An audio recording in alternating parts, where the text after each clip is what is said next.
Hi, welcome to SBR Videos. I'm Peter Loshak. It's week 11 in the NFL. We are talking with the unparalleled, very controversial, and probably most popular handicapper that we have on these shows, Jeff Cadillac from jeffcadillac.com. He's going to cover the Dallas-Miami game from NFL Week 11. I also have to offer a retraction. In last week's videos, I said that he went 2-0 2 weeks ago. Wasn't true. He went 1-1. A lot of our viewers caught it. Jeff Cadillac, you're a very, very, very popular handicapper with us.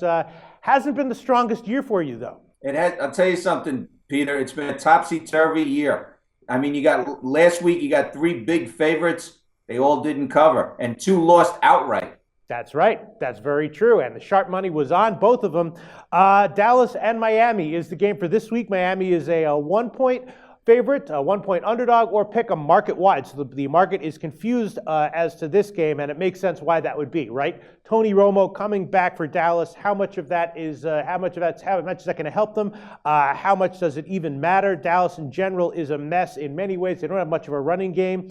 And Miami, they're coming off of two forgivable losses and then a win and cover at Philly. So they have some spark to them. They do seem unreliable. So you got an unreliable team in Miami, and then you got Dallas getting a huge player back in the midst of a disastrous season. Understandable why the market is confused here. Jeff Cadillac, though, I have a feeling he's not confused by this game. What would you like to recommend here, Jeff?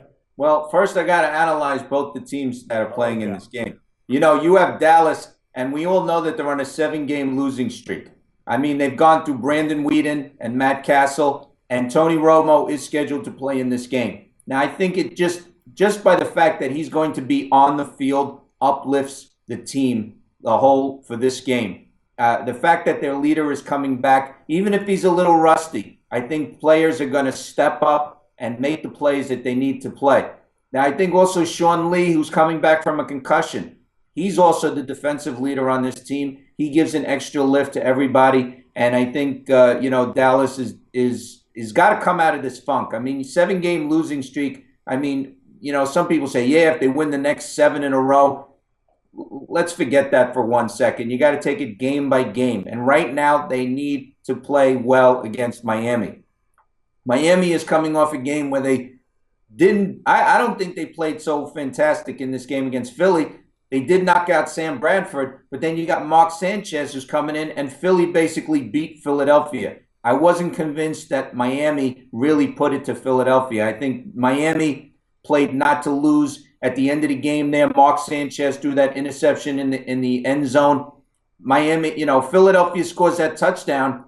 Miami doesn't come back because they didn't score after that interception. So, I'm not convinced. You got also Cameron Wake is out for the rest of the year. We all know he tore his Achilles.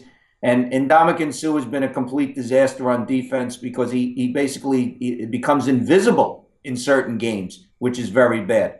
Now, this is the key matchup that I like in this game. The Dallas rushing offense is number 9 in the league. I know it's hard to believe because, you got Randall back there. For a while, he was cut. You got McFadden back there. But that offensive line for Dallas is very solid. And if they're able to take some pressure off Romo, who's coming back this week, against the 31st rushing defense for Miami. Miami does not put any pressure on the quarterback. This is a matchup that I really like because if the rushing offense for Dallas can get going against a very weak rushing defense for Miami, that will take a lot of pressure off Romo, who's probably a little rusty this week and going into the game and is probably not his, seasoned veteran self. This is very important for Dallas. Dallas needs to run the ball, take some pressure off Romo, tell him, listen, you don't need to win the game on your shoulders all by yourself this weekend.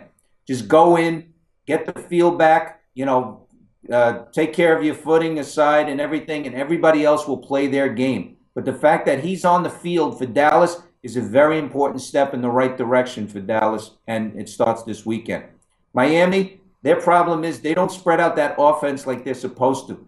Sometimes they have some confidence in Tannehill, sometimes they don't. Lamar Miller has a great game, then he doesn't. It's like, which Miami team is going to show up? But in this game, I definitely like the fact that Dallas and Romo is coming back. The rushing offense, like I said, for Dallas, they should be moving forward. And, I'll tell you something. I think they break their streak this weekend and Dallas wins in Miami. All right, Jeff Cadillac liking Dallas +1. Hopefully you got a winner this week for us, Jeff Cadillac. Thanks for your analysis. Tell us about your website, jeffcadillac.com. Okay, jeffcadillac.com. I analyze all the games every week for free for detailed analysis and more stats on even this game here, Dallas and Miami. Always check my website, jeffcadillac.com. And on Friday, I always give my best bet of the week. This season's been a real topsy-turvy week, but I do have some insights, and I do have followers sending me. What do you mean this season's been a real topsy-turvy? Like how are your best bets doing?